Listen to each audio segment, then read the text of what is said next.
Okay, so second from the last part of the quiz, 9.4, transforming quadratic functions.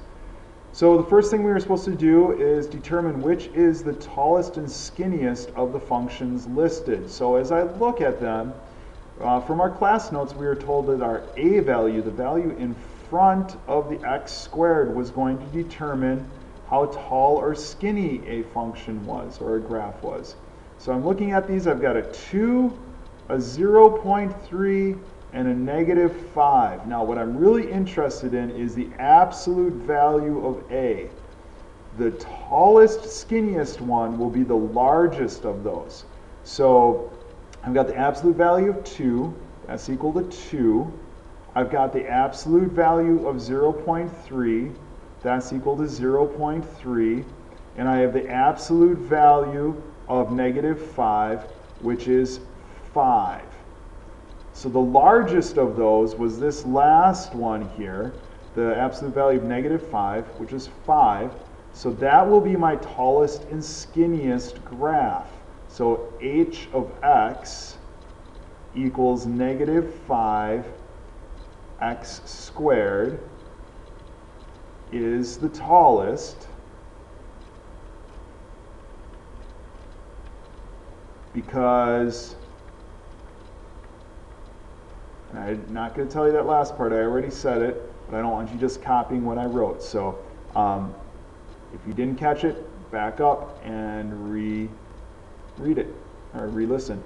Of the above functions, which is the shortest and widest? Well, that's going to be the one with the smallest a value, the smallest absolute value of a. So the absolute value of a, we already did the work, so I'm not going to redo it. But for this one, the smallest one was this, which went with g of x. All right, so g of x equals 0.3 x squared is the shortest / widest,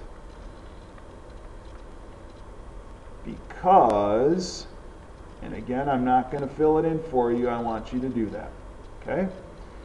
Last thing, if I start with a function f of x equals x squared and change it to f of x equals 8x squared minus 2, what is the impact on the graph of the function?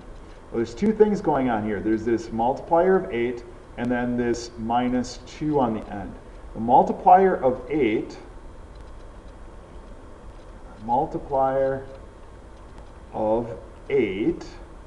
and I'm just going to say this so you're not just copying it, that's going to make it taller or skinnier because it's a larger value a. We can assume that there's a 1 here because nothing was written, and 8 is bigger than 1, so it's going to be taller and skinnier. And then this minus 2, so the subtraction of 2